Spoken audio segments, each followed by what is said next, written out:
Bueno, gracias a ustedes por la invitación. O sea, primero déjenme aclarar que no he preparado una charla formal, simplemente me presto para una conversación informal sobre el tema del tiempo. Ahí, como comentó Camilo, en el libro ese que menciona, yo trato de esbozar un poco la historia de la controversia entre sustantivalistas y relacionistas respecto a la problemática del tiempo. Esa discusión, si bien, digamos, en sentido general se puede trazar hasta los presocráticos, digamos, con Parménides, en los tiempos modernos y en forma informada por la ciencia, esa discusión comienza con Newton y Leibniz a través de la famosa correspondencia entre Leibniz y Samuel Clerk, que actuaba como uno de los, digamos, voceros de las ideas de Newton. En esa famosa controversia, Newton sostiene que el espacio es absoluto y que es una entidad física, pero es una entidad física muy particular porque no interactúa con los demás objetos que hay en el universo. Básicamente sería como una especie de receptáculo en el cual los objetos están contenidos, una especie de escenario en el cual ocurren los acontecimientos del mundo. Y para Leibniz esa posición no tenía sentido. Leibniz sostenía que solo existen los objetos concretos para los particulares y que lo que llamamos espacio no es más que un conjunto de relaciones emergentes espaciales entre esos objetos. O sea, lo que hay son objetos que se relacionan espacialmente y no espacio en sí mismo. Y respecto al tiempo, sostenía algo similar Leibniz. Sostenía la idea de que el tiempo es una relación entre sucesivos. Hoy diríamos que es una propiedad emergente de los cambios que ocurren a las cosas particulares.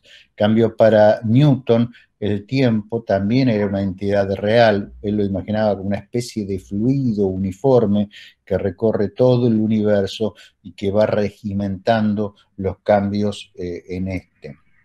Cada uno utilizó argumentos diferentes en esa controversia.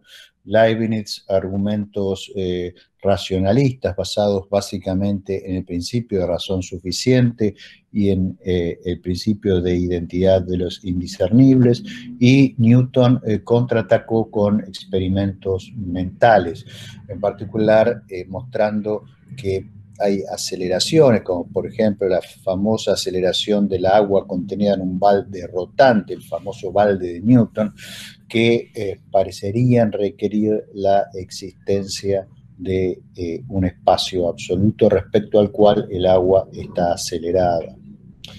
Lamentablemente en esa controversia Leibniz fallece antes de poder responder a los últimos argumentos de Newton, y la controversia continuó hasta que en el siglo XIX Ernst Mach, un físico y filósofo alemán, defiende la posición de Leibniz atacando el espacio absoluto de Newton y propone que los efectos de inercia en realidad se deben a una especie de efecto promedio del resto de los objetos que hay en el universo, referidos a el balde en rotación en el caso del ejemplo este que había presentado Newton. Inspirado por las ideas de Mach, es que, entre otras cosas, es que Albert Einstein desarrolla su teoría de la relatividad. Primero la teoría especial de la relatividad y luego la teoría general de la relatividad. La teoría general de la relatividad lo que trata de mostrar Einstein es que la fuente del espacio-tiempo serían los objetos, digamos, los existentes, los objetos concretos y particulares que tienen energía e impulso. Las ecuaciones de Einstein, ustedes saben, famosamente relacionan un término que es el miembro, lo que está en el miembro de la derecha de las ecuaciones, que representa la energía y el impulso de los sistemas particulares, que hay en el mundo, y del otro lado lo que hay es la geometría del espacio-tiempo. Y Einstein pensaba que de esa forma él estaba realizando el programa de Mach y a más larga distancia el programa de Leibniz, mostrando que el espacio-tiempo, que es, digamos, una entidad de la cual el espacio y el tiempo son aspectos en forma similar a como campo eléctrico y magnético son aspectos del campo electromagnético. Él pensaba que de esa forma estaba implementando, llevando a la completitud a el programa relacionista del tiempo y del espacio. Ahora, con el tiempo Einstein cambió dramáticamente su forma de interpretar la teoría, se dio cuenta de que esta en el fondo no está implementando el principio de Mach y terminó comprendiendo que su teoría postula al espacio-tiempo como una entidad real y sustantiva, más similar a lo que había postulado en su momento Newton que a lo que había propuesto Leibniz, pero con una diferencia sustancial, que es que el espacio-tiempo de Einstein puede interactuar con los objetos que hay en él, puede interactuar con los distintos campos de materia, afectando el movimiento y la dinámica de estos campos, y a su vez los campos pueden afectar la estructura geométrica y la densidad de energía del espacio-tiempo. Y de esto se dio cuenta Einstein a través de unas discusiones famosas que tuvo en el año 1917 con un astrónomo holandés, uno de los primeros en entender su teoría general de la relatividad, que se llamó Willem de Sitter. De Sitter encontró una solución de vacío de las ecuaciones de Einstein, que era dinámica, que hoy lleva su nombre, la solución de Sitter, que describe esencialmente un universo en expansión, que se expande en forma acelerada, pero que no tiene materia. Einstein primero pensó que esa solución no era posible, que era errónea, después se convenció que efectivamente existía, pero trató de encontrar distintas posibles explicaciones a por qué esa solución no contenía materia. Primero pensó que era una solución singular, luego se dio cuenta de que en realidad no era singular y que efectivamente era una solución de vacío. Y eso lo llevó a reconsiderar la naturaleza de ese espacio-tiempo que él había, junto con Minkowski, introducido para poder describir la dinámica de los cuerpos en movimiento y después la propia gravitación. Y se terminó convenciéndose de que efectivamente el espacio-tiempo es una entidad. Ahora, si el espacio-tiempo es una entidad y es una entidad de 4 dimensiones, eso tiene un montón de implicaciones filosóficas y ontológicas en especial. Obviamente no puedo ahora explorarlas a todas, es un tema extremadamente vasto. Yo he publicado muchos artículos al respecto que fácilmente pueden encontrar en la red si ustedes quieren profundizar, pero hay un aspecto que quisiera destacar aquí, y es que si somos realistas respecto al espacio-tiempo, si aceptamos que el espacio-tiempo tiene un peso ontológico, que existe como una entidad, es una entidad de 4 dimensiones y el tiempo es una de esas dimensiones. Y eso nos lleva a una visión ontológica que se suele llamar eternalismo. El eternalismo es la idea de que no solo el presente existe, como sostienen los presentistas, sino que tanto pasado como presente como futuro tienen una entidad ontológica, existen. O sea, no solo existe el presente, no solo existen los eventos presentes, aquellos que son simultáneos en un instante dado, sino que también existen los eventos futuros y los eventos pasados. Y creo que es bastante fácil, incluso utilizando teoría especial de la relatividad, como hicieron Hilary Putnam o Stein en la década del 60, también Jacques Smart, mostrar que el presentismo, la idea de que solo existe el presente, es incompatible con, no digamos ya la teoría general de la relatividad, sino con la teoría especial de la relatividad. Eso es muy fácil de ver debido a que en la teoría especial de la relatividad la simultaneidad de eventos se rompe. O sea, 2 o 3 eventos pueden ser simultáneos para un cierto observador, o sea, la separación temporal entre ellos es cero, pero para un sistema de referencia que está en movimiento relativo al sistema en el cual esos eventos son simultáneos, los eventos dejan de ser simultáneos y uno está en el futuro, el otro en el presente y el otro en el pasado. Y si invertimos la velocidad de ese sistema de referencia, también podemos invertir el orden de ocurrencia de esos eventos. Ahora, si pensamos que la existencia de algo no puede depender de nuestra forma de describir ese algo, entonces llegamos a la conclusión de que los eventos deben existir independientemente de la descripción que nosotros hacemos, la clasificación que nosotros hacemos de ellos como pasado, presente y futuro. Ahora, si pasamos a la teoría general de la relatividad, los argumentos se vuelven mucho más fuertes. ¿Por qué? Quizás el más fuerte de todos proviene y que está esbozado en mi libro Scientific Philosophy, que fue publicado hace un par de años por la editorial Springer, proviene del descubrimiento reciente de las ondas gravitacionales. Ustedes saben que en el año 2015 un experimento llamado LIGO, que está en Estados Unidos, que es esencialmente un interferómetro diseñado para detectar ondas gravitacionales, detectó por primera vez la fusión de dos agujeros negros en una galaxia distante. Ese fenómeno extremadamente violento produce una perturbación en la curvatura del espacio-tiempo y esa perturbación se propaga hasta llegar al detector. Y cuando llega al detector, realiza trabajo sobre los espejos que forman el interferómetro y el cambio que se produce puede ser medido. Eso significa que el espacio-tiempo está haciendo trabajo sobre un objeto físico. Y eso muestra también entonces que el espacio-tiempo tiene una realidad física. Y si eso es así y el espacio-tiempo tiene 4 dimensiones y el tiempo es una de esas dimensiones, lo que estamos simplemente constatando es que la existencia de las ondas gravitacionales es incompatible con el presentismo y la alternativa entonces es aceptar un universo que es realmente cuadridimensional, donde el tiempo es una de las dimensiones de ese universo. Entonces, en mi opinión, la teoría general de la relatividad da argumentos muy fuertes para sostener la posición filosófica que se conoce en ontología como eternalismo.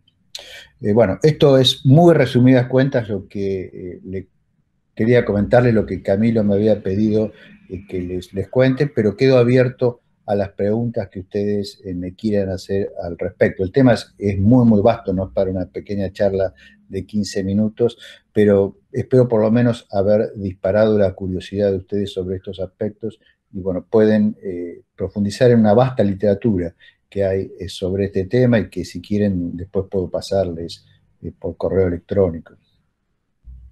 Bien, me gustaría hacer una aclaración a los compañeros que puede que no conozcan esto de que es investigador superior CONICET. CONICET es lo que en Colombia se conoce como Colciencias. CONICET es una de las categorías, una de las mejores categorías que hay para categorizar los investigadores. Me preguntaron al interno para responderle a todo. Entonces, la dinámica que sí es que si alguno tiene una pregunta, pide la palabra en el chat o la explícita o escribe su pregunta o comentario en el chat. El profe Romero tiene acceso al chat. No sé si me confirma si ya lo Sí, ubicó. ahí lo Bien. despejo. Sí.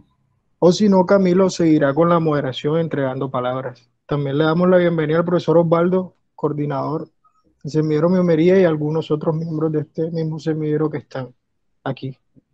¿Qué tal, Osvaldo? ¿Cómo le va? Yo sugeriría que si aparecen preguntas, Muy Camilo bien. ¿qué tal? O usted, Giovanni, me las lean, ¿sí? Y es más fácil, así, digamos, todos oyen la pregunta y yo la respondo, ¿sí? Perfecto. Bueno, parece que por el momento no hay pregunta alguna y yo sí, entonces, bien, Bueno, ahí pido la... perdón, no sé si por ahí, profesor, escuché de que la palabra de una microestructura del espacio-tiempo o del tiempo solamente. Porque yo les comentaba a los estudiantes de que, bueno, tenemos la noción de un continuo de espacio-tiempo. Así como nosotros vemos nuestro alrededor, la materia, la vemos como un continuo.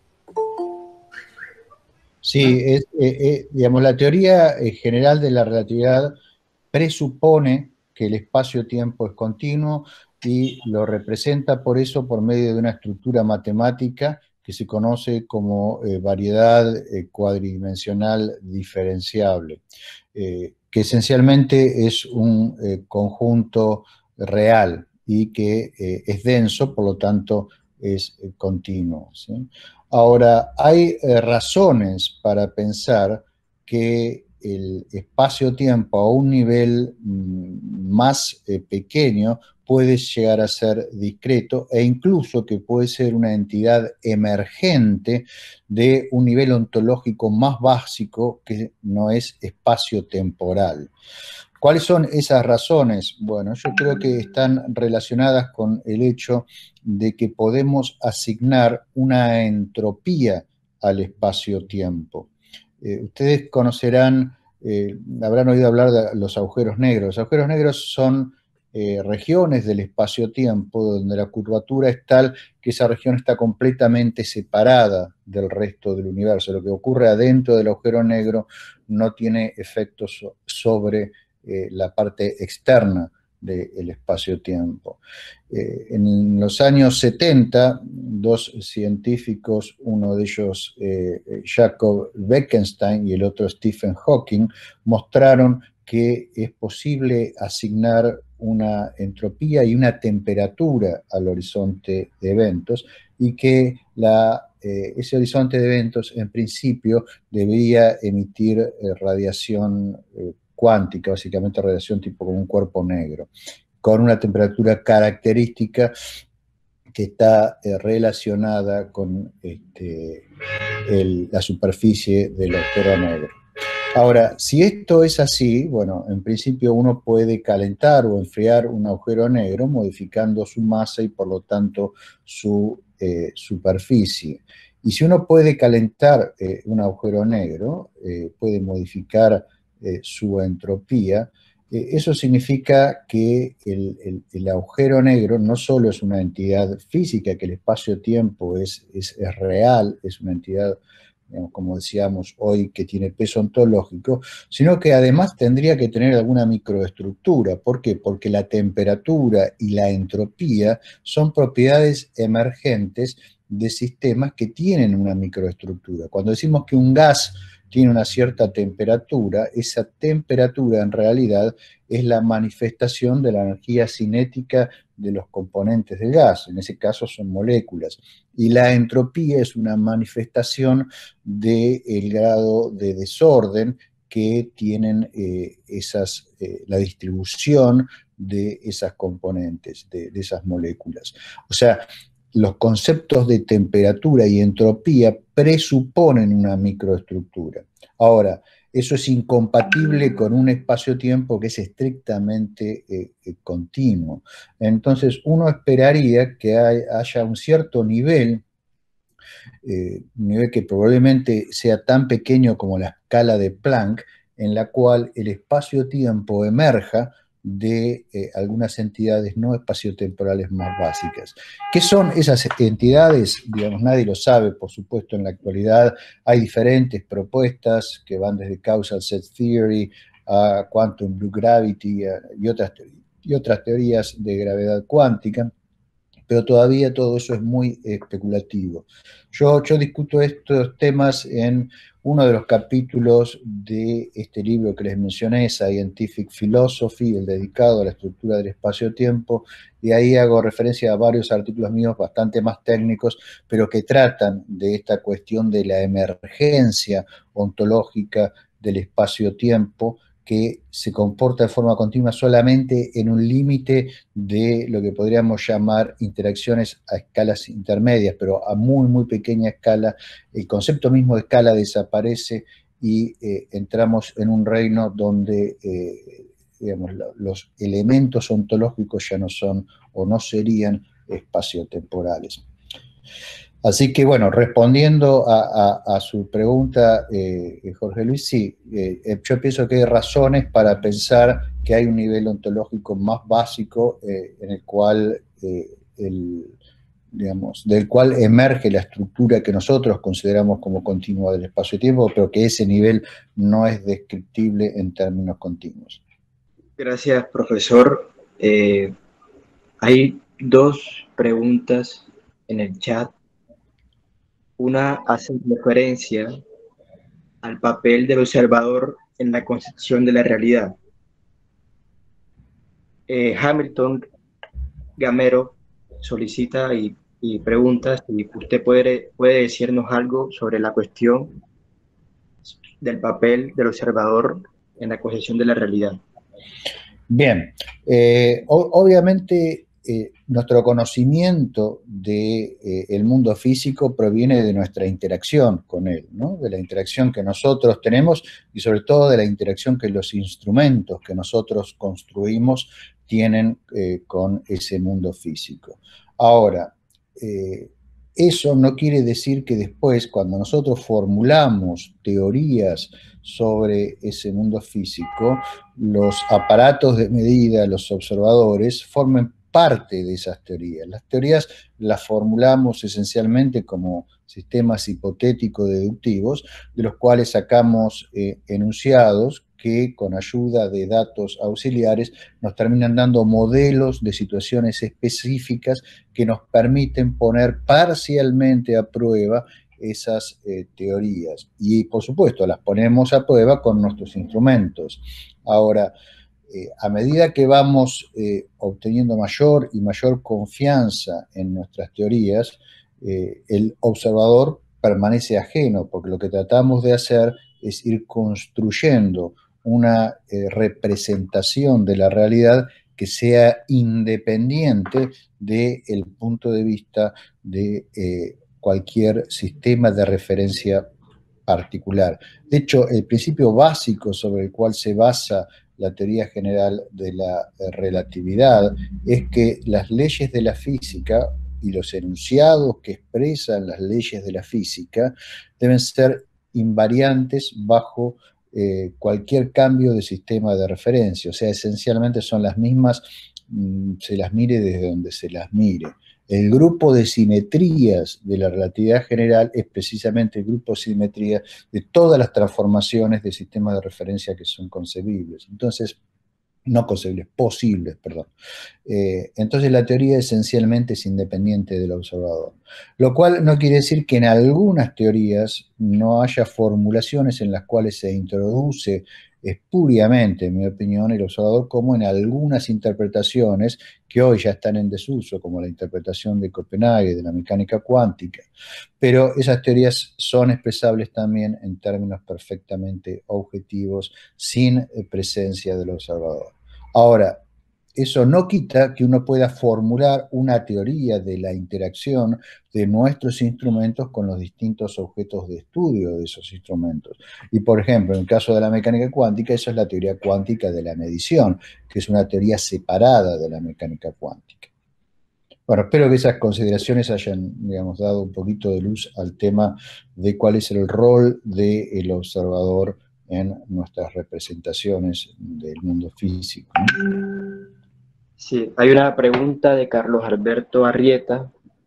Dice, según el Big Bang, el espacio-tiempo nació con la gran explosión.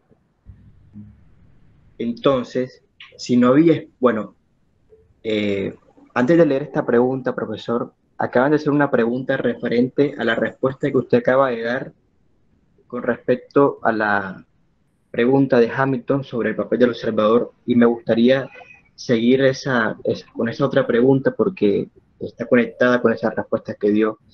Es sobre Dice, pero si el observador es quien hace la teoría, ¿no estaría dependiendo esa teoría del observador, de ese marco de referencia? Bueno, el observador no hace la teoría. La teoría la hacen un conjunto de personas y la generan como una representación de la realidad. Lo que se suele llamar observador no es otra cosa que algún instrumento de medida que lo que trata de hacer después es de verificar si son verdaderos o falsos algunos enunciados que se obtienen con modelos que se derivan de la teoría en cuestión. O sea, que la teoría sea un producto humano no quiere decir que los seres humanos estén dentro de la teoría de alguna manera o que estén representados o jueguen un papel en la teoría. Si hacemos una teoría sobre el núcleo atómico, en el núcleo atómico no hay observadores ni hay seres humanos. Lo mismo si hacemos una teoría sobre cómo están distribuidas las galaxias en el universo o cómo se expande el universo. Los seres humanos no tienen nada que ver con eso. Por supuesto que nosotros hacemos representaciones conceptuales de esas situaciones físicas y las ponemos a prueba con instrumentos que crean seres humanos. Pero incluso en la naturaleza de esos instrumentos los seres humanos no están. O sea, cuando usted crea, por ejemplo, un detector de ondas gravitacionales, los seres humanos, si bien son los que crearon el instrumento, después en los datos que se obtienen del instrumento no aparecen seres humanos. Los datos son datos acerca de pequeñísimas desviaciones de las posiciones de los espejos en los cuales se reflejan rayos láser en determinadas circunstancias muy complejas, etcétera, etcétera. O sea, los seres humanos, digamos, si bien son los que están creando las teorías para representar la realidad, no están inventando la realidad ni se están inyectando ellos en la realidad. La realidad es como es, ¿sí? Independientemente de nuestras representaciones. Y lo que tratamos de hacer es obtener representaciones que cada vez sean más confiables de esa realidad. Gracias, profesor. Bueno, la pregunta de Carlos Alberto hace referencia a cómo es posible que se diera la explosión si no había espacio todavía, ¿no? ¿Cómo es posible? Bien, ahí la estoy viendo la pregunta, ¿sí? Bien, ahí, digamos, lo que yo comentaría es, habría que dar algunas precisiones sobre lo que se entiende por teoría del Big Bang. En realidad, la teoría del Big Bang es una familia de teorías, ¿sí?, sobre el estado y la evolución del universo. En general, lo que tienen en común esas teorías es que consideran que el universo es dinámico, o sea, esto es, que el estado actual del universo es distinto del estado del universo en el pasado. El universo está expandiéndose. La más conocida de esas teorías es lo que se conoce como modelo lambda-CDM del universo, que básicamente describe a la métrica del universo como una métrica que hoy es de Sitter. Es esa solución que les comenté al principio que Einstein discutía con Wilhelm de Sitter. Es un universo que se expande aceleradamente y es una teoría que incluye la relatividad general modificada con la constante cosmológica, de ahí el nombre de lambda en lambda-CDM, y incluye materia bariónica y lo que se denomina materia oscura, que es materia que se supone existe y que no interactúa con la materia, la materia bariónica, excepto débilmente.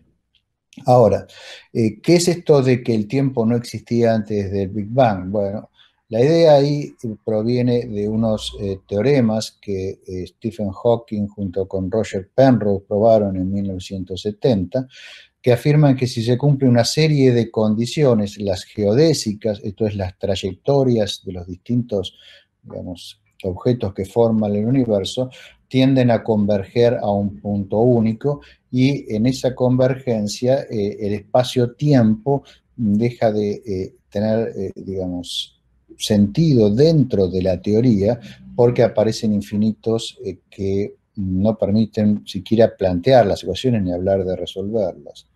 Ahora, eso es un rasgo no del universo, sino es un rasgo de la teoría. O sea, ¿Qué significa? Significa que en las condiciones que valen esos teoremas, la teoría no es extrapolable más allá de cierto punto. O sea, no tiene capacidad descriptiva de cierto ámbito de la realidad. De la misma manera que en 1965 Roger Penrose probó un teorema similar para mostrar que la teoría tampoco puede describir el interior de un agujero negro, no el interior, sino la región central de un agujero negro. Bueno, a esas teorías que tienen esos problemas se les llama teorías singulares. Hay modelos singulares del Big Bang, del universo en expansión, pero también hay toda una batería de teorías donde esa singularidad, digamos, no es una característica del modelo, sino que puede ser removida. Por ejemplo, hay teorías que se llaman de Big Bounce, en las cuales el universo sufre una fase primero de contracción y luego una fase de expansión, y en ningún momento hay una singularidad en esos modelos.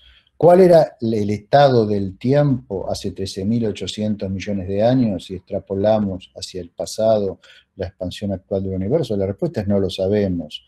Puede ser que hubiese una fase en la historia, en la evolución del universo, en la cual el tiempo estuviese en ese régimen que hablábamos hoy, en el cual, digamos, el espacio-tiempo se comporta no en forma continua, sino discreta, y en ese caso no sabemos describirlo. O puede ser que haya habido un gran rebote de naturaleza clásica, y en ese caso el tiempo se puede extrapolar hacia más atrás del Big Bang. De hecho, digamos, yo junto con la persona que mencionaron hoy, Daniela Pérez y algunos otros investigadores, trabajamos en algunos de esos modelos extrapolando hacia atrás del comienzo de la expansión. El punto que quiero enfatizar es que el comienzo de esa expansión no necesariamente es singular, porque la palabra singular en realidad está mal aplicada cuando se la usa para describir una entidad física. La palabra singular lo que está denotando es una característica de ciertos modelos que tratan de representar el espacio-tiempo en ciertas circunstancias. Característica que simplemente significa que esos modelos dejan de ser aplicables. Entonces el desafío está en encontrar una teoría que nos permita describir el comienzo de la expansión cósmica.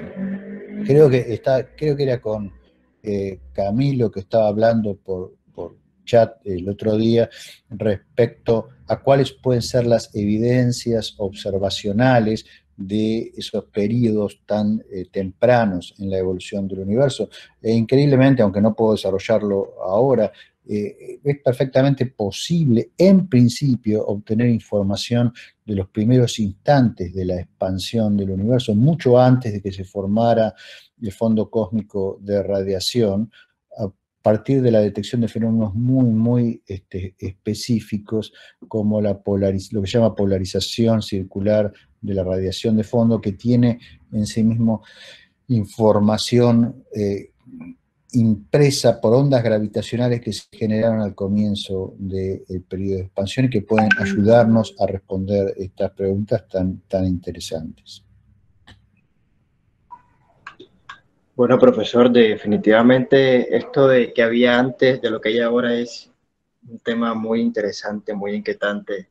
Justamente le preguntaba por eso hace unos días y me tomaré la tarea de reenviar los mismos documentos que usted me envió a los estudiantes. Hay una pregunta de Leopoldo Cabarcas Casiani que dice, tomando el concepto de complementariedad de Bohr, es posible considerar que la realidad representada por la teoría cuántica y la realidad representada por la mecánica cuántica clásica se complementan en una sola realidad con respecto a un fenómeno o hecho, o son realidades divergentes. Y la segunda pregunta es si la física contemporánea exige la aplicación, acompañamiento de una nueva epistemología. Bueno, vamos por partes. Primero, la primera parte donde menciona al principio de complementariedad la mecánica cuántica. No implica dos realidades. De hecho, el principio de complementariedad no implica que ciertos objetos cuánticos sean, por ejemplo, al mismo tiempo ondas y partículas. Onda y partícula son conceptos clásicos que provienen de la física clásica. El concepto de partícula proviene ya de la física de Newton y el concepto de onda proviene del estudio de la mecánica del continuo, ¿sí? Del estudio de los fluidos y del estudio de los medios extendidos. Son conceptos completamente clásicos. En el mundo cuántico, nuestra descripción del mundo cuántico no tiene lugar para ese tipo de fenómenos. Lo que sí tenemos son objetos cuánticos per se, que bajo ciertas condiciones de contorno se comportan en forma similar a cómo se comportan objetos clásicos como ser ondas, o que en otras condiciones de contorno se comportan en forma similar a cómo se comportaría una partícula clásica. Pero eso no quiere decir ni que sean ondas ni que sean partículas. Son objetos sui generis con peculiaridades específicas y esas peculiaridades no pueden ser descritas en forma completa en términos clásicos. Por eso el principio de complementariedad de Bohr en realidad es simplemente una ayuda heurística para poder ubicarnos en el mundo cuántico pensando a través de algunas analogías clásicas que no son enteramente correctas. Entonces la respuesta a la pregunta es no, es una única realidad que debe ser descrita en términos que son altamente matemáticos y a los cuales no es correcto asignarles imágenes mentales que provengan de nuestras representaciones del mundo clásico. Y yendo a la segunda de las preguntas de Leopoldo, que es la física contemporánea exige la aplicación, acompañamiento de una nueva epistemología, yo creo que creo que la epistemología obviamente tiene que estar, como toda la filosofía, informada por la ciencia actual. De ahí que, digamos, la filosofía como yo la entiendo y la practico, yo la llamo filosofía científica, no porque sea una rama de la ciencia, ni porque piense que debe reemplazar a la ciencia, sino porque creo que debe estar fuertemente informada por la ciencia de nuestro tiempo para poder dar una descripción adecuada, hacer una contribución adecuada a nuestras representaciones del mundo. De hecho, en el libro Scientific Philosophy dedico todo un capítulo a cómo entiendo debe ser una epistemología en este sentido. Ahora, ¿cuáles son las principales características de esa epistemología? Bueno, creo que tiene que utilizar herramientas formales y creo que tiene que estar muy alerta de cuáles son nuestras estructuras cognitivas. En ese sentido, creo que la tradición kantiana, que vi que estaban discutiendo cuando justo entré yo en este meeting, debe evolucionar hacia una aproximación a la epistemología que esté fuertemente informada por nuestro conocimiento actual en neurociencias, para poder entender cabalmente cuáles son algunos de nuestros bias cognitivos y estar muy alertos a ellos cuando formulamos teorías de la realidad.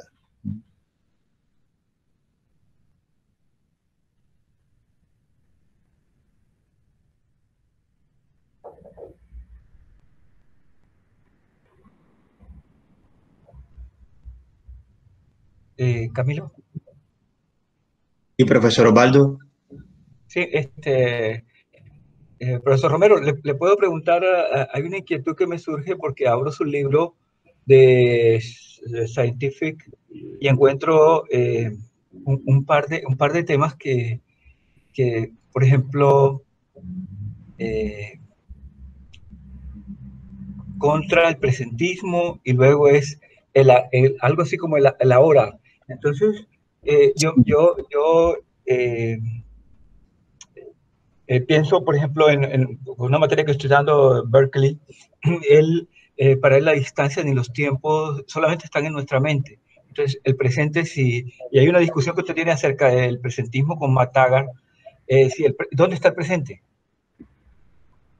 Bien, sí, sí, no, perdón, termine de formularme la pregunta, pensé que había terminado. No, es así. ¿En dónde está el presente y ese transcurso de las distancias, los tiempos, los límites? ¿En dónde está eso? Porque, por ejemplo, Berkeley decía, pues como la distancia es cambiante, no puede existir una distancia si las distancias cada vez son distintas. Entonces, están en mi mente, era la Hay, afirmación de Berkeley. hay algunos aspectos en los cuales, digamos, creo que son rescatables de lo que dice Berkeley. Eh, si bien en el mundo físico, digamos, no hay un devenir, no hay un presente que avance, sino simplemente hay una ordenación entre distintos sucesos, ordenados por antes y después. Tenemos sucesos que son anteriores o posteriores a otros, ¿no? Sucesos que van ocurriendo y van desapareciendo a la nada. Creo que para poder entender lo que se llama la noción del presente, y ahí yo hago, digamos, algunos intentos específicos por dar algunas definiciones claras, debemos entender cómo el cerebro realiza la construcción de una representación del entorno en función de ciertos procesos de integración que ocurren en él.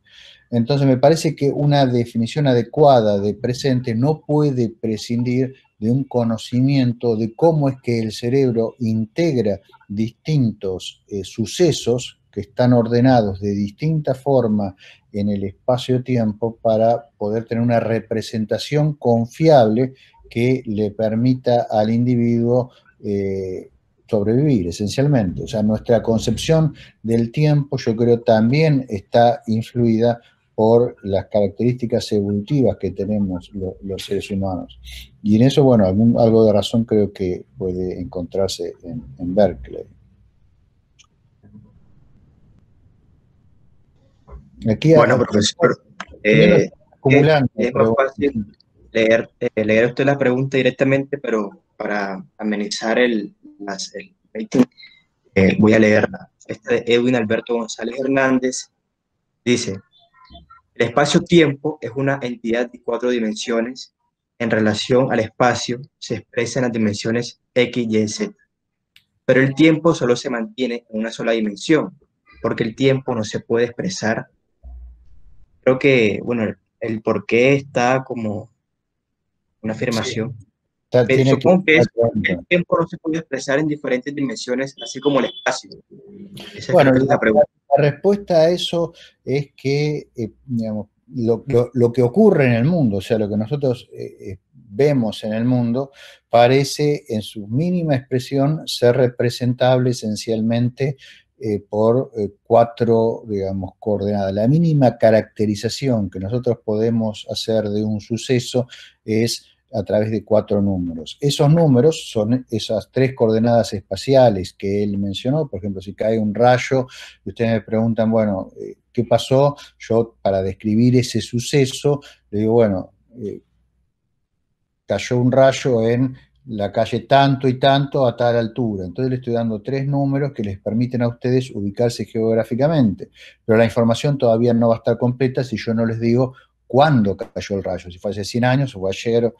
Entonces les tengo que agregar un número más. Ahora, hay una cuestión que es muy importante, que es que ese último número que estoy agregando no lo puedo agregar en un nivel de igualdad con los otros 3. O sea, el tiempo, cuando nosotros representamos las distancias en ese espacio-tiempo de 4 dimensiones, no entra con el mismo signo que las otras 3 dimensiones espaciales, y es por eso es que la distinguimos y le damos un nombre diferente. Por eso el espacio-tiempo no es un hiperespacio de 4 dimensiones espaciales, sino que es un espacio donde hay 3 dimensiones de carácter espacial y una de carácter temporal que tiene el signo opuesto. Eso hace que las distancias en ese espacio-tiempo no se midan en forma euclídea como se medían en un hiperespacio, sino que digamos, es un espacio mucho más general, lo que llamamos un espacio pseudo-riemanniano, donde la distancia más corta entre 2 puntos ya no necesariamente es una recta,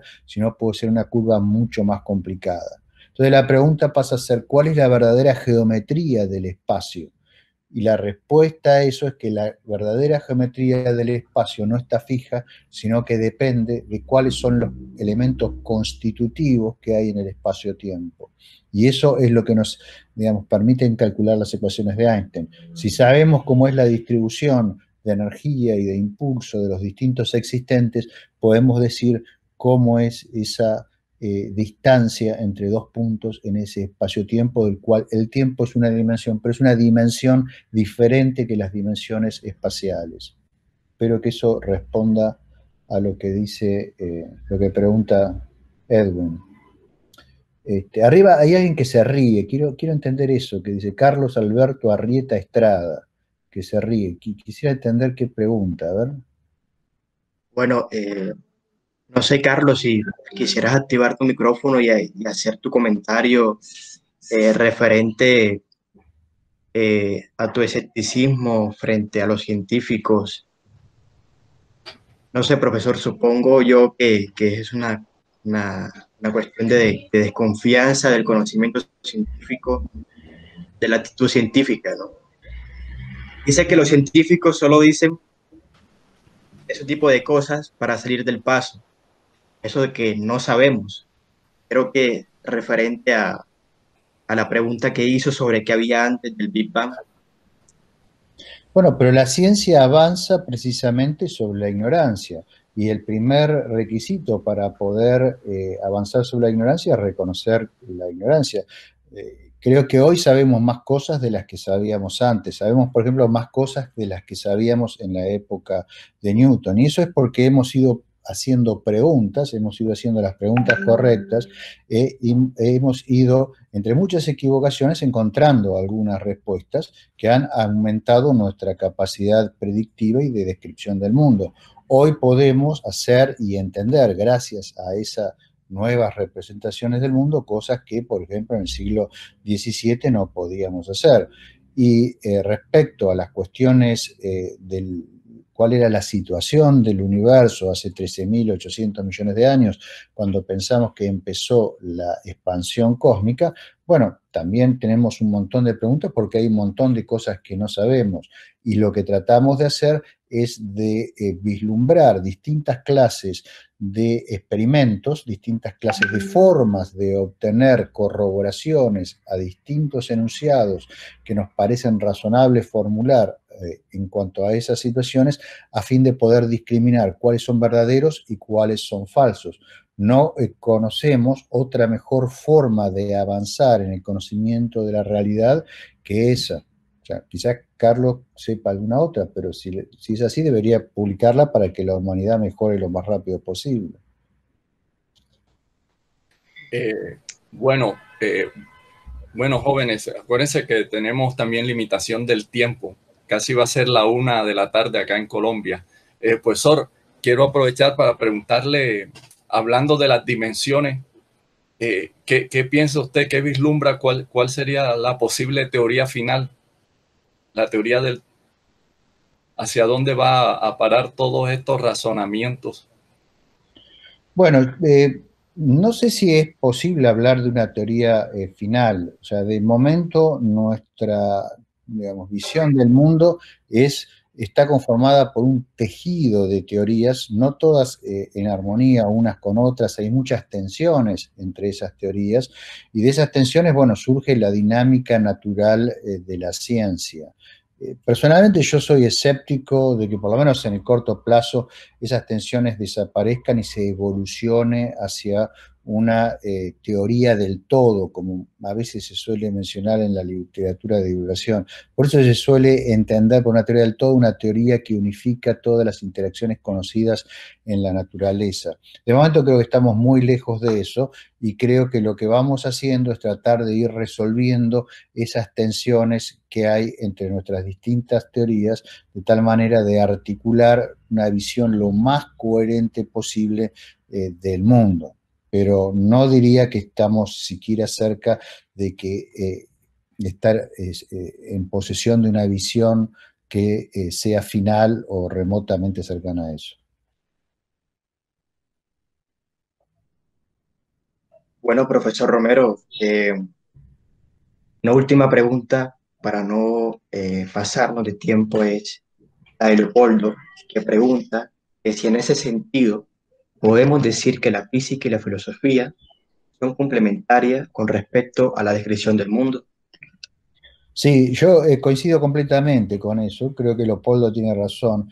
Me parece que la función de la filosofía es pararse sobre la ciencia y articular las visiones que surgen del conocimiento de las ciencias particulares. O sea, las ciencias particulares se ocupan de fenómenos específicos, pero no se ocupan de ciertos problemas que son generales a todas ellas. O sea, todas las disciplinas científicas particulares tratan de establecer leyes, tratan de ver si hay fenómenos causales o no, etc.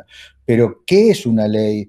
¿Qué es la causalidad? ¿Qué es el espacio? ¿Qué es el tiempo? Estas cuestiones que están por arriba de las ciencias específicas y que son problemas fundamentales para todas ellas, son tareas específicas de la filosofía. Y la filosofía, con la información, en mi opinión, de las ciencias específicas, digamos, trata de articular la mejor cosmovisión, la mejor visión del mundo que podemos, informados por el resultado de la ciencia.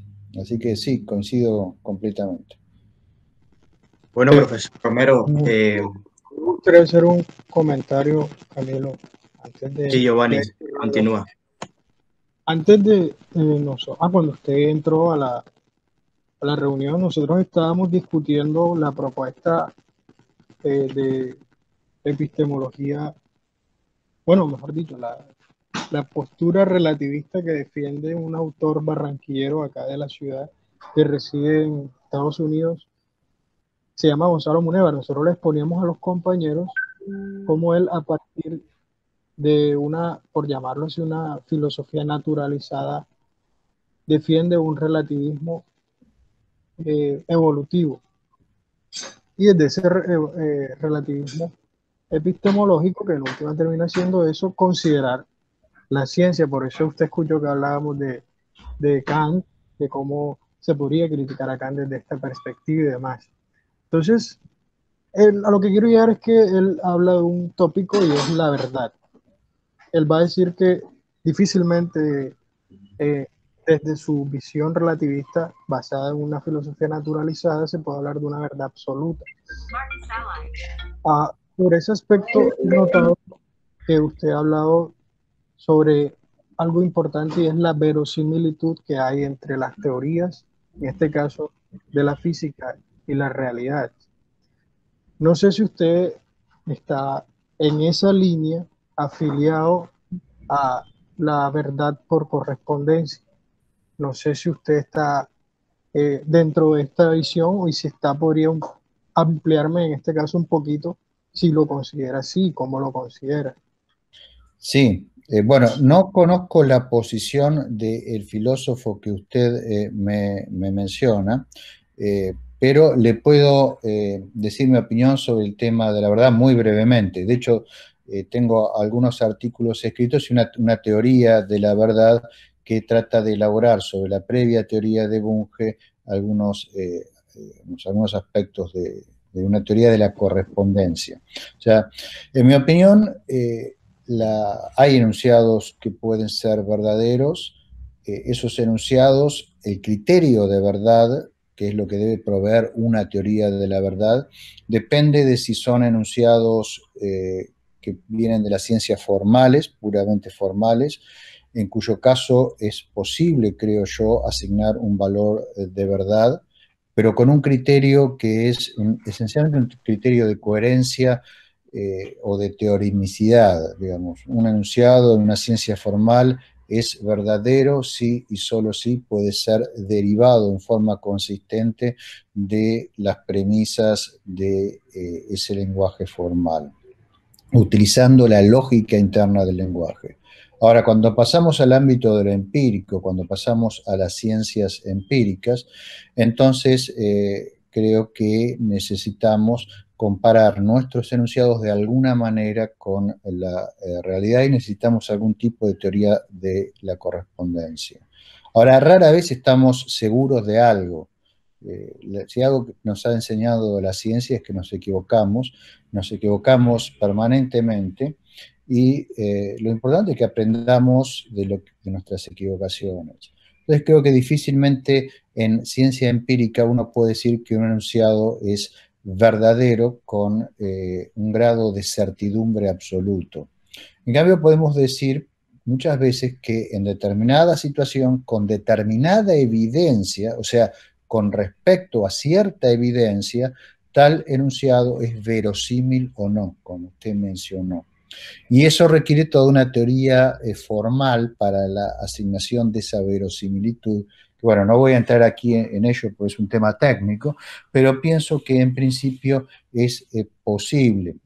Y quizás es razonable pensar que en cuantificar esa teoría de la verosimilitud, asignando un grado de verdad, ¿sí? Que en el caso que la evidencia sea abrumadora puede estar cercano, digamos, a 1, y en el caso de que la evidencia sea abrumadora en sentido contrario, esté cercano a 0, que sería, digamos, lo mismo que decir que el enunciado es muy probablemente falso, ¿sí? Ahora, creo que siempre tenemos que estar conscientes de que si la evidencia cambia, el valor de verdad del enunciado va a cambiar. O sea, los enunciados no son verdaderos y falsos en sí mismos, los enunciados empíricos, sino que nosotros decidimos qué verosimilitud le asignamos sobre la carga de una evidencia. Si la evidencia cambia, puede cambiar entonces el valor de verdad que le asignemos al enunciado, y eso ha pasado muchísimas veces a lo largo de la historia y también a lo largo de la vida de cada uno de nosotros. Muchas veces hemos pensado que algo probablemente era el caso, cuando cambió la evidencia nos dimos cuenta que tal cosa no era así, ¿no es cierto? Cualquier votante de país latinoamericano sabe a qué me refiero.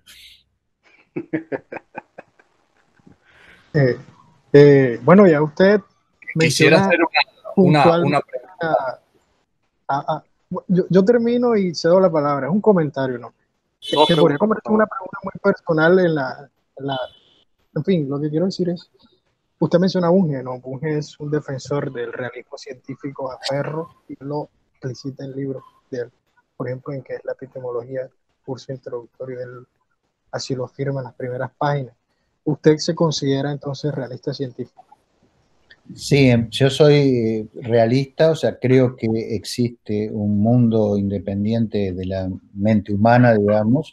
Ahora, soy un realista crítico en el sentido que tengo clara conciencia de que nuestras representaciones del mundo, bueno, representan aquello que nuestro aparato cognitivo nos permite en este momento, y las extensiones de nuestro aparato cognitivo, que son todas las baterías de dispositivos experimentales que hemos logrado crear. O sea, soy un realista crítico. Entiendo. Es bueno esta pregunta y su afirmación, porque ahorita, de hecho, la clase, el 90% de la clase de hoy se desarrolló en torno a esa discusión sobre el realismo versus el relativismo en cierta medida, y puntualizábamos en digamos, el papel que puede jugar el sistema nervioso central, por decirlo así, a la hora de desarrollarse la actividad científica. Entonces, para los compañeros que escucharon la discusión antes de que nos reuniéramos en torno a lo que ahora discutimos, esto es un ejemplo de un científico y filósofo que está adscrito al realismo científico. Ya escucharon uno de sus argumentos y demás. Entonces, creo que usted hoy cayó como anillo al dedo a esta reunión. Bueno, me alegro, ojalá haya sido de alguna utilidad los comentarios, ¿sí? Sí. A ver, bueno, Leopoldo tiene una penúltima pregunta, porque yo quiero hacer una pregunta como final y de clausura del curso, y darle las gracias al profesor por esta magnífica participación, a los estudiantes que han tomado la iniciativa y a todos aquellos que tomaron esta asignatura electiva, que esta era la intención, llevarle un poco hacia dónde va la física, que conozcan un poquito más de la física y se apropien del lenguaje físico. Entonces yo, después de Leopoldo, quiero hacerle una última pregunta, profesor Gustavo. Adelante, Leopoldo. Gracias, profesor Navarro. Profesor Gustavo, excelente felicitarlo y excelente aclaraciones que nos ha hecho en el día de hoy. Y gracias a todos los compañeros y colegas que están presentes. Mi pregunta tiene que ver, bueno, son varias preguntas, pero por limitaciones de tiempo voy a hacer la que me urge más preguntarle para aclarar. Yo hice un trabajo de investigación con respecto a la relación analítica de la mecánica cuántica, el efecto cuántico de la filosofía, y hablando con uno de mis asesores, el profesor David Damen, justamente tratando el tema de las partículas, surgieron dos preguntas que son las siguientes.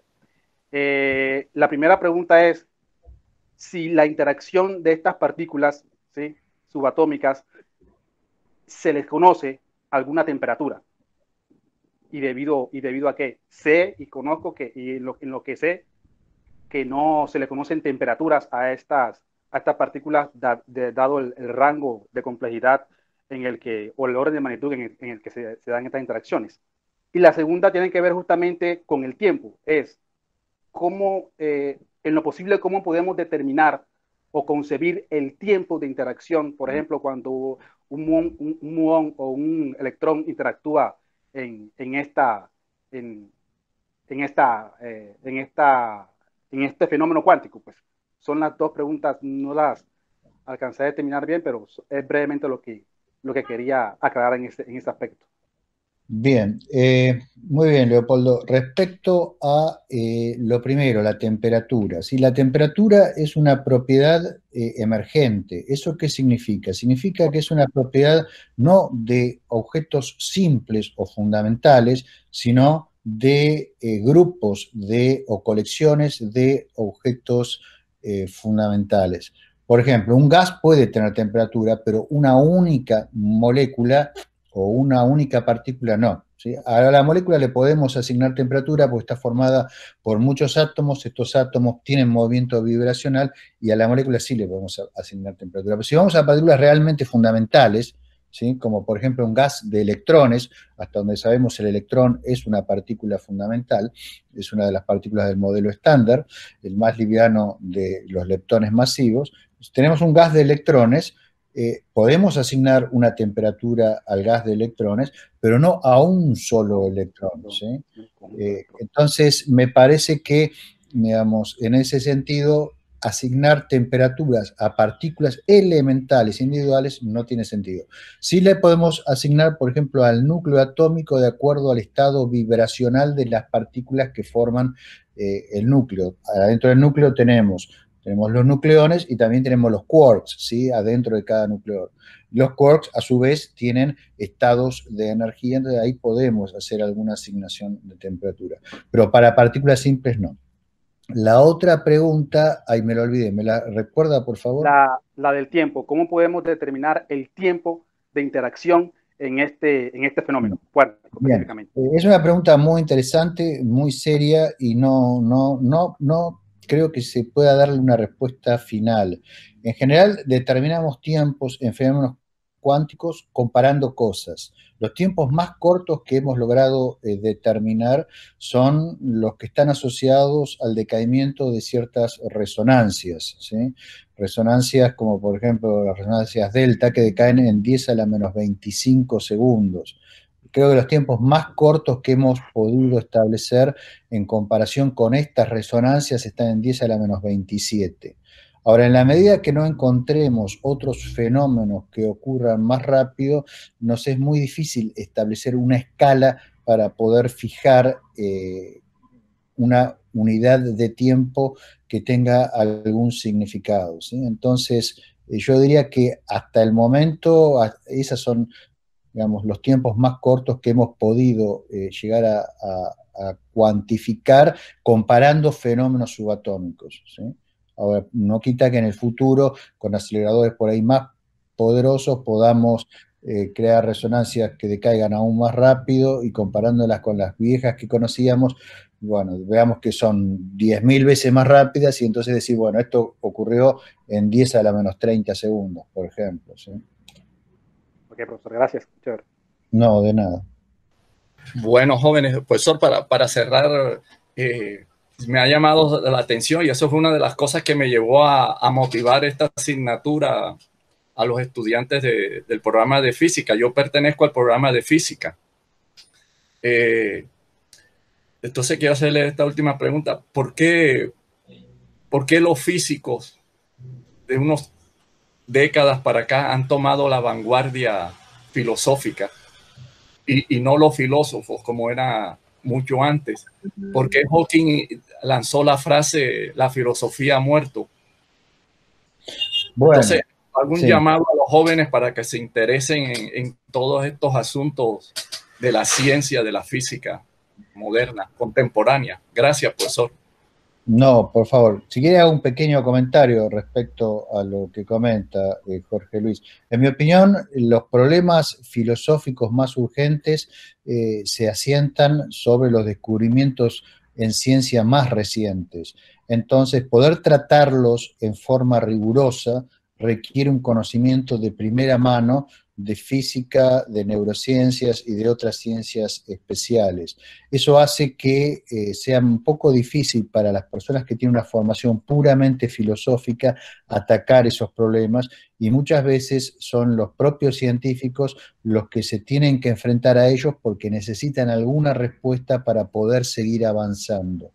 Ahora, muchas veces lo hacen con herramientas que son inadecuadas. Yo creo que no hay que despreciar las herramientas tradicionales del filósofo, como la lógica, la semántica, que ayudan a estructurar las respuestas que se dan a los problemas filosóficos en teorías filosóficas. Entonces, en mi opinión, debería evolucionarse hacia una situación en la cual tengamos filósofos informados científicamente por la ciencia del día y científicos que tengan las herramientas de la filosofía para juntos poder avanzar lo mejor posible en el camino del conocimiento.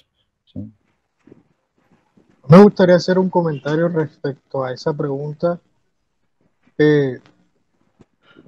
A mí me gusta este espacio porque aquí tenemos un investigador importante en la Academia Argentina, ¿no? Y nosotros estamos, pues, en un plano académico colombiano. Eso que pregunta el profe tiene algo que ver también por la tradición filosófica que se ha desarrollado en cada país. No me comprometo a hablar en el caso de Argentina porque no la conozco a fondo, poco sé. Pero en el caso de nuestro país, Colombia, la tradición filosófica que más da de qué hablar y que más se ha tratado no ha sido, lamentablemente, la filosofía de la ciencia. La filosofía de la ciencia sí ha sido tratada, pero en comparación a otras no ha sido relegada. Ha sido relegada, no se le ha dado la tarea, o mejor, no se le ha dado la importancia a la tarea que desarrolla la filosofía de la ciencia. Entonces, yo creo que la reflexión que suscita todo esto es reflexionar, y es un mensaje que en el caso del profesor Romero nos puede dar, reflexionar sobre la importancia que tiene la filosofía de la ciencia el día de hoy, en el siglo XXI. Eso es algo que nos lleva a reflexionar esto. Entonces, bueno, yo ya cierro aquí mi comentario.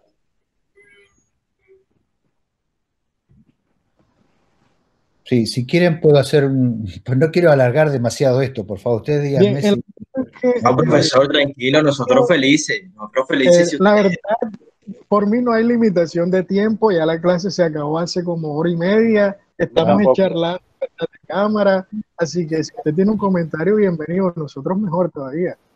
Sí, bueno, primero un comentario respecto a las diferencias filosóficas en los distintos países, ¿no? Yo creo que lo que tiene quizás un cierto peso en que en un país se desarrolle más una tradición que en otra, es cuán desarrollada ha sido la ciencia en esos países. En la Argentina, por ejemplo, la ciencia física, la astronomía, se empieza a desarrollar a mediados del siglo XIX. ¿Sí? No nos olvidemos que en Argentina el presidente Sarmiento funda la Academia Nacional de Ciencias en 1870 y trae a uno de los astrónomos más reputados del mundo, Benjamin Gould, que era el director del Astronomical Journal en Estados Unidos, para que dirija el Observatorio de Córdoba, que también fundó Sarmiento, y trae a muy prestigiosos científicos alemanes para que dirijan la Academia de Ciencias.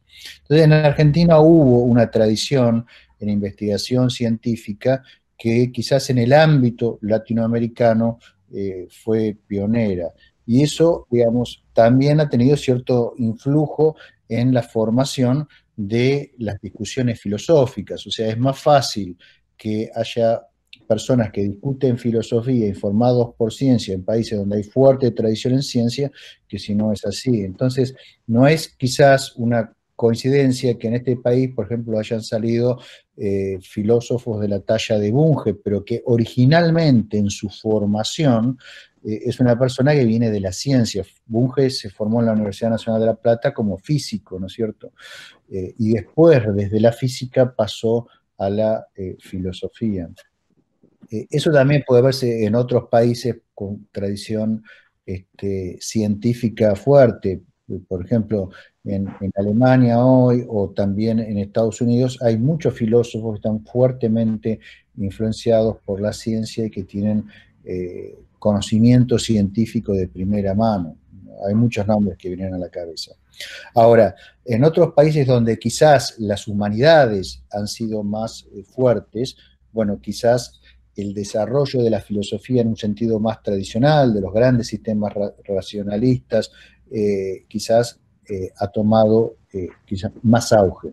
Entonces yo creo que lo importante es buscar un balance y, digamos, tratar de que si la ciencia no está suficientemente incorporada en la currícula filosófica, bueno, tratar de hacerlo.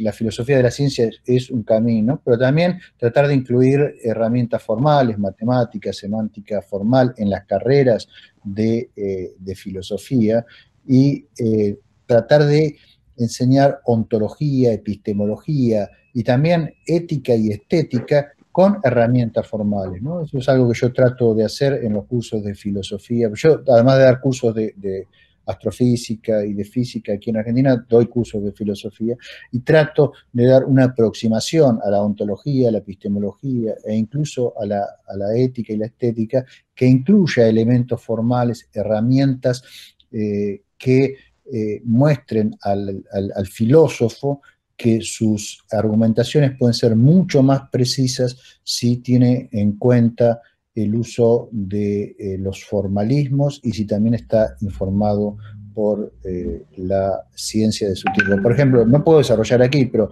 en mi teoría estética yo he desarrollado una teoría estética y las neurociencias, por ejemplo, me han sido extremadamente útiles para poder definir el fenómeno estético, ¿no?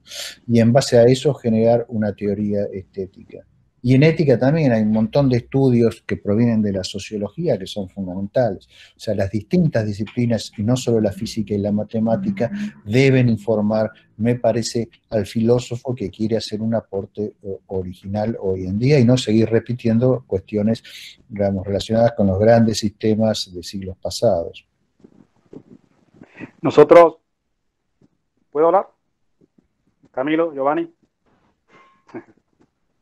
Y Leo, adelante. Sin embargo, hay una pregunta, que siempre se hacen aquellos que escuchan por primera vez el término filosofía científica, profesor Romero, y es la diferencia entre esta y la filosofía de la ciencia. Entonces, Leo, si quieres, profesor Romero, aclara eso y pasamos a tu comentario. Correcto. Por favor. Sí, yo creo que el punto de Camilo es muy importante porque es una confusión que yo noto mucho. Filosofía de la ciencia es epistemología aplicada a el conocimiento científico y a la investigación científica. O sea, es una parte de lo que tradicionalmente se llamaba nociología, teoría del conocimiento, ¿no? Pero aplicada a la ciencia. Mientras que la filosofía científica es filosofía que está informada por la ciencia en la investigación de problemas filosóficos de todo espectro. O sea, problemas semánticos, problemas ontológicos, problemas epistemológicos, dentro de los cuales está la filosofía de la ciencia, problemas éticos y problemas estéticos. Esas son las grandes ramas de la filosofía contemporánea y todas ellas se pueden practicar debidamente informados por la ciencia y usando herramientas formales. Si eso se hace, hablamos de filosofía científica. Ahora, si nos restringimos dentro de la epistemología a la investigación de los problemas que suscita la investigación científica, ahí estamos hablando de filosofía de la ciencia. Ok, justamente en términos de filosofía de la ciencia, en el semillero de investigación, Homero María, trazamos dos aspectos importantes. El primero es acompañar nuestras investigaciones referente a áreas científicas, específicas y generales. Caso de la física, de la química, la matemática, la geología, la astronomía, la cosmología, ¿sí? Justamente lo que estamos hoy acompañados acá, el profesor Navarro forma parte de ese conjunto de discusiones que tenemos. La segunda es establecer en lo mayor posible qué es un problema científico y qué es un problema filosófico, tácitamente.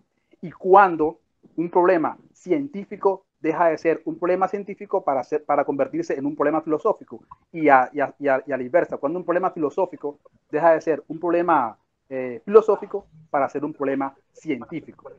En ese sentido, entonces, estamos hablando de que un problema científico contiene elementos lógicos, ontológicos, epistémicos, axiológicos, axiomáticos, que a su vez, increíblemente, son áreas que están enteramente de la filosofía, es decir, de la filosofía. Entonces, ¿cómo determina, a ver, la pregunta es, ¿cómo imparte uno una concepción lo más crítica y centrada posible al respecto, para que no lo tilden a uno, en la mayoría de los casos, de cientificista, ¿sí? o en otros casos de fisicalistas, es decir, en términos extremos, porque a veces uno hace una investigación y lo apoya con información científica pertinente, porque debe ser así, para no caer en el vacío, para no caer en falacias absurdas, pero cuando van a contraargumentar, le argumentan a uno con razonamientos de ese tipo. No, que eso es fisicalismo, porque eso es el biologicismo, porque eso es, sí, en ese sentido. Entonces, creo que habría que mirar como que cuál es ese límite, cómo podemos centrar o armonizar mejor esa parte, esas dos partes. Bien, yo creo que ahí, Leopoldo, usted toca un tema muy importante, que es el problema de cómo surgen los problemas filosóficos. Los problemas filosóficos en general surgen de los límites de la ciencia. Y, digamos, esto, por ejemplo, yo lo he experimentado en carne propia con mis investigaciones en agujeros negros. Yo, en uno de los temas que investigo como científico, es la física de agujeros negros, ¿no? Pero cuando uno llega a ciertos límites del conocimiento, empieza a percibir cuestiones que requieren de precisiones que escapan a lo que le puede dar una disciplina particular, como es en ese caso la física, y empieza a plantear cuestiones y disquisiciones que claramente ya entran en un ámbito más general, que es el ámbito de la metafísica o de la filosofía.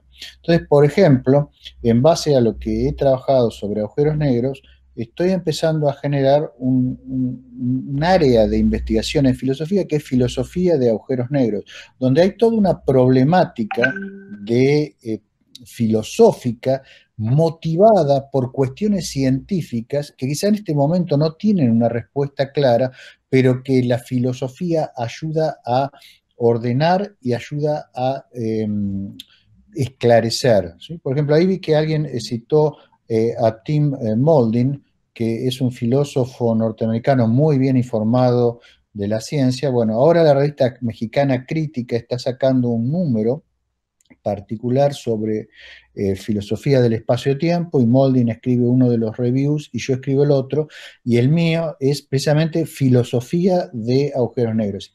Y por ejemplo, fue estudiando cuestiones relacionadas con agujeros negros, donde yo he descubierto algunos argumentos a favor de esta posición que empezamos a discutir al principio, el eternalismo, ¿sí? Relacionados, bueno, con cuestiones técnicas que ahora no vienen al caso.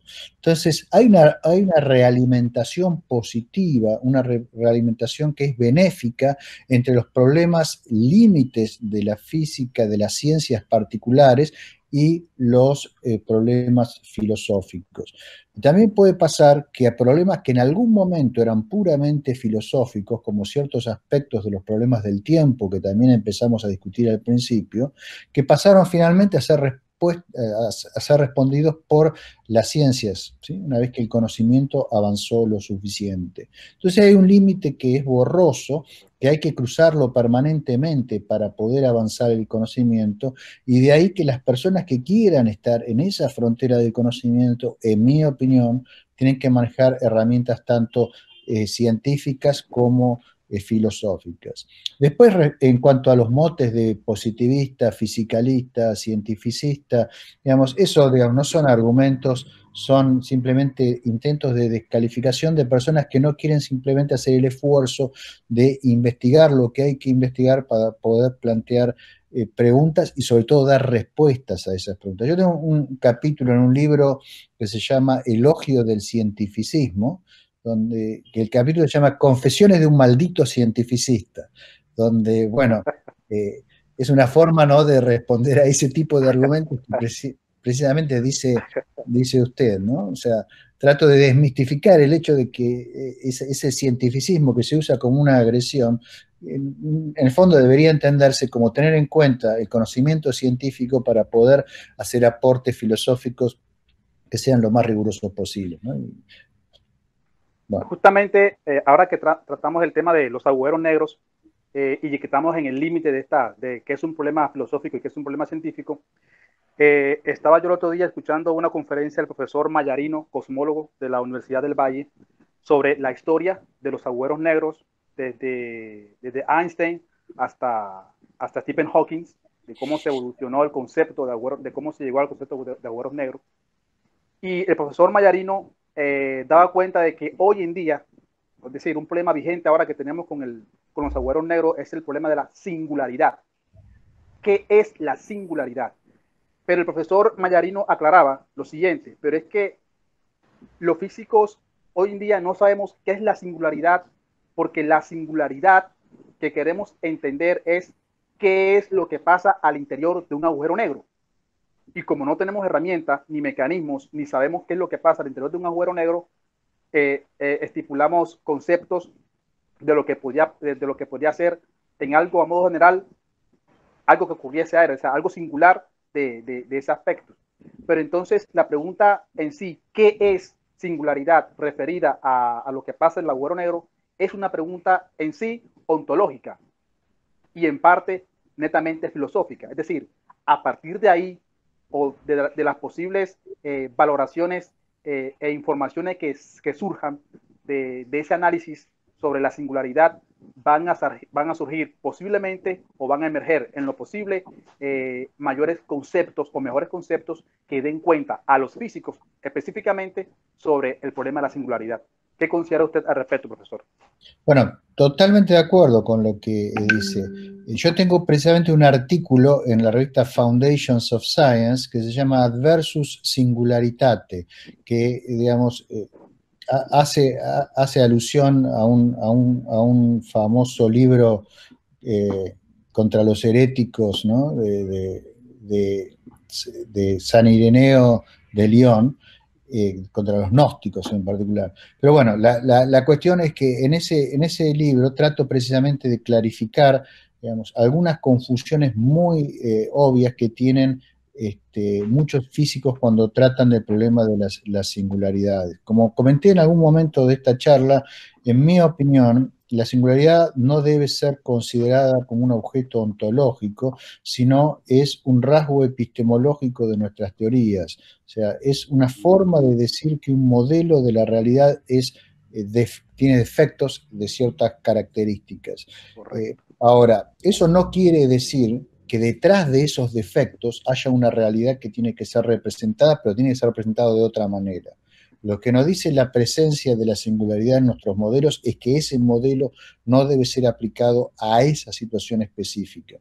En cuanto a los agujeros negros, uno puede describir utilizando la relatividad general lo que pasa dentro del agujero negro, excepto en un cierto ámbito, ¿sí? Por el agujero negro, digamos, debajo del horizonte de eventos hay espacio-tiempo. Usted puede calcular las trayectorias, puede calcular un montón de cosas, pero hay un cierto lugar a partir del cual ya no puede calcular más nada con la teoría, ¿no? Entonces, claro, cuando uno llega a ese problema de la singularidad, de la singularidad del modelo. Entonces, eso lo que está señalando es que necesitamos un modelo diferente. Hay modelos de agujeros negros no singulares, o sea, que utilizan todavía herramientas de las teorías que conocemos para erradicar esos problemas. Tienen un costo, ¿sí? Pero entender ese costo y cuáles son las metodologías requiere conocimiento de epistemología, para no decir tonterías. Entonces, como usted dice, hay que tener un delicado balance entre conocimiento de filosofía y conocimiento de física para poder intentar hacer un aporte y no hablar cosas que por ahí no tienen mayor sustento, ¿no? Cuando uno trata de problemas tan complejos como esto. Lo mismo aplica a la singularidad inicial, digamos, que aparece en los modelos cosmológicos que se suelen llamar del Big Bang. Ok, gracias, profesor. Un último comentario a la porción. Hay que aprovechar esto porque estos momentos son únicos y uno tiene que tomar ventajas en esto y sacar a flote todo lo que es posible, si en los tiempos posibles. Sí, tengo una investigación a raíz también de mi investigación de pregrado sobre las propiedades filosóficas de la naturaleza de la materia, o las propiedades filosóficas de la materia. Dado justamente con el planteamiento de la relación analítica entre mecánica cuántica y filosofía, me di cuenta o detecté que justamente en la materia los problemas que se analizan tienen un orden o un posible orden mejor, que son un orden lógico, un orden ontológico, un orden epistémico y un orden axiológico y axiomático. También un último que es metafísico, pero entendiendo la metafísica como una extensión semántica, ¿sí? No la metafísica esencialista, no la metafísica aristotélica, ni la metafísica leibniziana, ni nada de eso, ¿sí? Porque a veces uno cuando cruza ahí a la metafísica todavía no está, es la hora hoy, todavía no podemos sentar un concepto claro de metafísica. Menos todavía. Ok, entonces, profesor, mi apuesta es a la siguiente. Por un lado, primero es a formalizar, axiomatizar y, en lo posible, representar bajo esas connotaciones, lógica, ontología, epistemología y axiología, convertirlas en propiedades de la materia. Porque al fin y al cuenta, un objeto de la materia, fenómeno o cosa de la materia, cuando se van a estudiar al acervo, presentan esas cualidades. No necesariamente referente a la ontología, sino referente a que cuando se descubre o se investiga un objeto de la naturaleza de la materia, se incurre primero en qué es eso. Y la pregunta por el qué es eso es de orden ontológico. Es eso al desarrollar, al empezar a desarrollar eso, recurrimos a un formalismo, a una lógica, a un orden, a unos parámetros, ¿sí? A unos métodos, y justamente a partir de eso llegamos a una epistemología que nos dicen o nos develan procesos de cómo conocemos y de cómo ese objeto se da a conocer en lo posible. Entonces, profesor, yo consideraría, en mi humilde opinión todavía, porque no he concretado nada, la investigación está abierta, pero que podemos decir que la materia posee unas propiedades filosóficas que son las que les acabo de mencionar. No he sentado todavía, me falta formalizar y axiomatizar más a fondo, porque la idea es poder estructurar una semántica más apropiada, más analítica y menos hermenéutica e interpretativa. ¿Qué piensa usted al respecto de eso? ¿Cree que la materia posee propiedades filosóficas? Hay muchos aspectos en lo que estuvo mencionando, o sea, podría decir muchas cosas, no nos da el tiempo, ¿no? Pero, digamos, yo sería un poquito precavido a la hora de utilizar la palabra propiedad. O sea, cualquier discusión de esta naturaleza primero debe partir de una clarificación de los conceptos básicos, ¿no? Entonces, me parece que primero haría falta en su programa de investigación, ¿no? Correcto. Una Y propiedad. explicación de qué es lo que entiende por individuo, qué es lo que entiende por propiedad, etcétera. Yo no diría que objetos materiales, porque también diferenciaría lo que es un objeto material, un particular, ¿sí?, de la materia como concepto, ¿sí? O sea, en mi opinión, la materia es un concepto que uno genera a partir de objetos particulares que sí son materiales. Entonces hay que definir, digamos, cuidadosamente, si usted lo quiere hacer en sentido axiomático, cada uno de estos términos. Una vez que está hecho eso, yo lo que diría es que los problemas asociados a los objetos materiales o a la materia, se hace la generalización, tienen muchos aspectos filosóficos, ¿sí? Ahora, lo que yo no diría es que, por ejemplo, un cierto sistema material tiene propiedades axiológicas, por ejemplo. Pues la axiología es la teoría del valor. Y si bien los objetos materiales, digamos, nosotros les atribuimos valor, por ejemplo, yo puedo decir, este libro que está aquí tiene un valor para mí, ¿no es cierto? O tiene un cierto valor que puedo inclusive intentar justificar que sea objetivo. Pero ese valor no es una propiedad del libro, es un atributo. Entonces tiene que diferenciar entre propiedad y atributo. La diferencia esencial es que, en mi opinión, por supuesto, que la propiedad es simplemente una de las formas de ser del objeto. O sea, es inherente al objeto. El objeto no puede ser de otra manera. Si cambia la propiedad, es que cambia la forma de ser. Ahora, el atributo es distinto porque necesita de que alguien lo atribuya. Y los valores, por ejemplo, los atribuimos los seres humanos a los objetos materiales.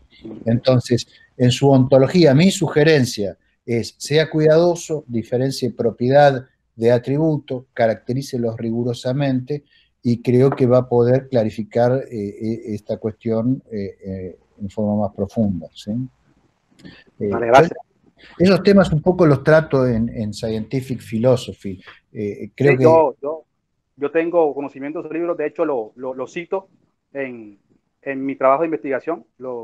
Es un referente, Scientific Philosophy es un referente justamente en el capítulo donde usted menciona la mecánica cuántica, que justamente también dice que la mecánica cuántica en un futuro, con nuevas herramientas tecnológicas y esas cosas, nos puede clarificar mejores, con una mejor comprensión de la materia. Claro, yo creo que si el plan suyo es hacer una teoría axiomática de la materia, es un plan excelente, porque una de las, me parece, de las teorías filosóficas que está requiriendo una formalización más intensiva y una defensa más rigurosa es el materialismo. El último gran libro de materialismo que yo recuerdo que se ha publicado es Scientific Materialism, de Mario Bunge, pero es un libro ya de 1980 que creo que necesita ser actualizado y revisitado, porque, digamos, hay muchas cosas adicionales que no están discutidas en ese libro. Usted mencionó algunas de ellas, y creo que es un proyecto filosófico valioso, ¿sí? Valioso. Gracias. Bueno, profesor Romero, Camilo, espérate ahí, es que hay una creo que a pregunta. Camilo y a mí se nos pasó algo protocolar y formal ya. Lo que pasa es que no le preguntamos a Leopoldo y debimos hacerlo porque Leopoldo es una figura importante en Homeomerías porque es uno de los miembros fundadores del semillero, así que le presentamos oficialmente a uno de los miembros fundadores del semillero. Recientemente obtuvo su título de pregrado como filósofo y ya estaría mirando al posgrado, así que un gusto. Ahí los presento. Se nos pasó desde un principio, pero ya lo hice. Ya charlamos es mejor pasar discretamente. que somos casi amigos, así que... Es mejor pasar discretamente. Me gusta ser así, lo más sumiso posible, porque a veces cuando uno... No, así te mejor. Por eso Y de hecho, tuve la oportunidad, gracias a los compañeros, de ingresar, porque he tenido problemas con la tecnología para estar en todos los eventos que ha estado organizando Homeomería. Y hoy hice lo posible, no tengo que entrar como sea. Quería justamente conocerla, hablar con usted y participarle de estos temas y de estos proyectos. Entonces, gracias, y para mí sepa un gusto, la conozco ya de antes, lo he leído ya de antes, varios de sus textos y de sus artículos. Recientemente en Sensing Verb and Sign, usted colocó un artículo sobre la matemática, en donde daba cuenta de la existencia el modo de la existencia de los objetos, tres en particular. Y bueno, al respecto tenemos que hablar de eso. Yo considero solamente dos, pero de los tres que usted mencionó, dos, o sea, se reducen a esos dos, que son objetos conceptuales y objetos fácticos o tácitos. Entonces yo ya lo he leído y lo vengo conociendo ya hace rato. No lo conozco de ahora, lo conozco ya de hace más de 5 años, que le he venido siguiendo y participando, y pues justamente es un honor para mí conocerle y tratar con usted estos temas, porque creo que son en la manera más positiva, contribuyente a una clarificación y comprensión de nuestras investigaciones y de nuestros proyectos a futuro. De verdad, gracias, y un amigo más para usted, profesor. No, el gusto es mío, Leopoldo. Estemos en contacto y seguimos charlando. Ok, sí va. Justamente la pregunta o el comentario de la conversión de un problema filosófico a un problema científico es lo que nos tiene aquí hoy en día, porque esa fue la pregunta de entrada que yo le hice al profesor, y ahí empezó cierta respondencia, y gracias a esas preguntas que estamos, no, gracias a eso y otras cosas que estamos de aquí compartiendo este espacio con usted. Profe, alguien pregunta por la teleología de los agujeros negros. ¿Por la qué? Perdón? Por la teleología de los agujeros negros, la función. ¿La teleología? ¿Sí? ¿Cuál es su función? Es decir, si se puede hablar de función de los agujeros negros. No, se puede hablar de propiedades, me parece, más que de funciones, ¿sí? O sea, no sé muy bien en qué sentido se está aplicando ahí la palabra función.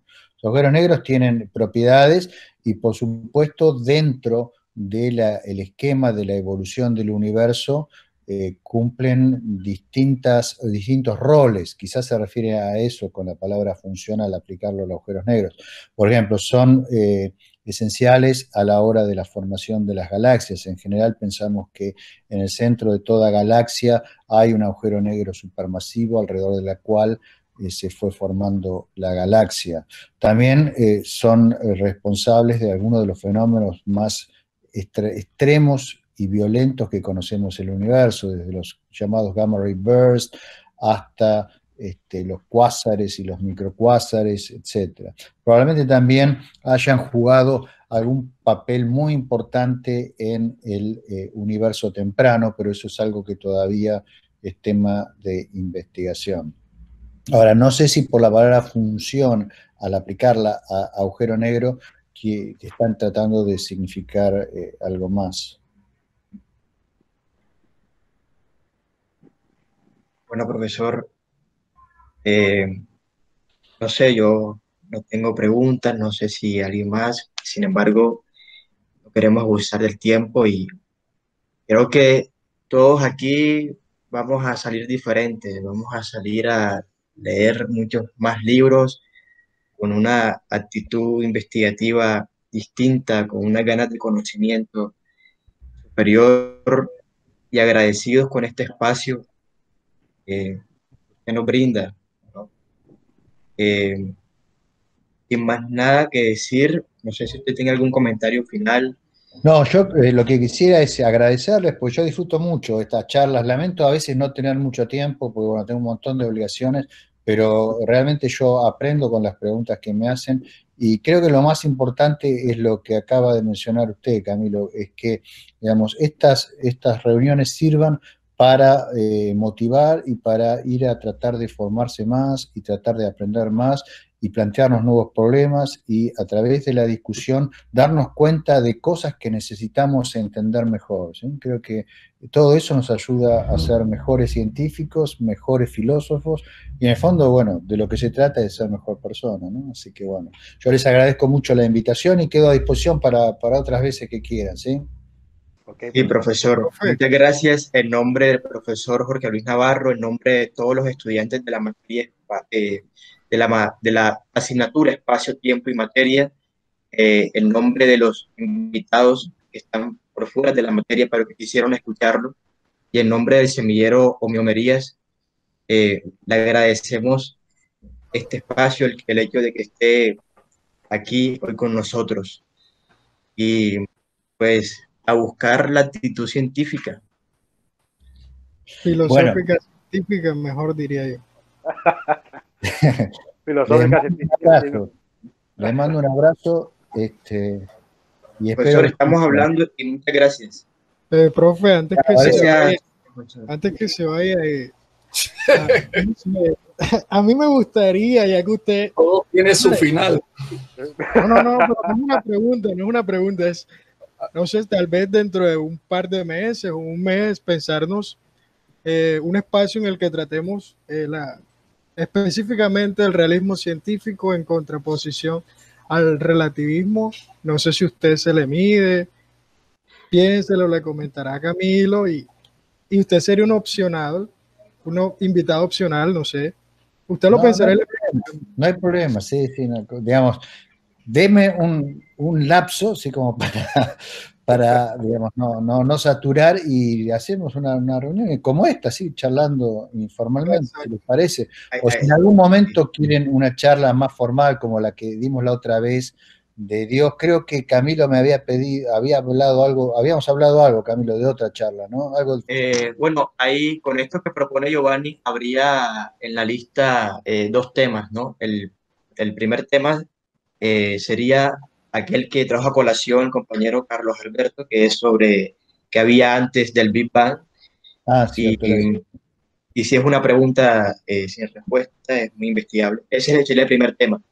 Y el segundo tema sería el que propone Giovanni sobre realismo versus relativismo científico, ¿no? Entonces, bueno, vamos de a poco, ¿sí? Vamos de a poco, claro, no nos apresuremos. Desde la afán solo queda el cansancio, así que no nos apresuremos. Normalmente no hacemos conferencias públicas. La mayoría de nuestras reuniones son privadas. En su caso fue pública, pero por lo general nosotros le preguntamos al conferencista si quiere que sea pública o no. Eso es algo opcional que le delegamos. A veces prefiero que sea público porque estas discusiones yo creo que pueden ayudan a mucha gente que por ahí también está en los mismos temas y ayudan a orientar, a buscar bibliografía, a pensar mejor ciertas cosas. Por eso a mí me gusta que las charlas después se suban a YouTube, porque tienen más amplia difusión, ¿no es cierto? Por ejemplo, por eso le preguntaba a Camilo por el tema de la subida a YouTube de la charla de la existencia de Dios. Un montón de gente después me escribe, ¿no? Y me dicen, uy, nos pasás la charla, que esto. Y yo no la tengo, porque la graban ustedes. Pero si hay un link, yo les mando el link y, digamos, la gente ya se la mira. Profe, para darle una fecha exacta, aproximadamente sale en 2 semanas. Está bien, si no, yo no es para decirles que, pero a lo que voy es que son cosas que la gente después pide, entonces es mejor que ir sacándolas a públicas para que otros también se beneficien de por ahí discusiones que son más que útiles, ¿no? Excelente. Bien. Gracias, profesor, y estaremos esperando a ver qué pasa. Listo. Estaremos planeando otro tipo. Gracias. Profesor Navarro, gracias. Un gusto volver a Yo también he aprendido profesor Navarro, de la moneda. Gracias. La reunión queda grabada, ¿no? Y nos la puede compartir después en nuestros correos. Podemos incluso editarla y subirla. No sé si el profesor Romero está de acuerdo. Sí, edite. Hay muchas cosas informales que hubo en el medio, o sea, o esta parte de ahora, pero ustedes pueden editar y lo que sea más filosófico, si quieren. El detrás de cámara. Claro, esto es el detrás de cámara. Estamos... Bueno, Caballeros, me despido, bueno, pero profesor, tengo algunas cosas. ¿Sí? hasta luego.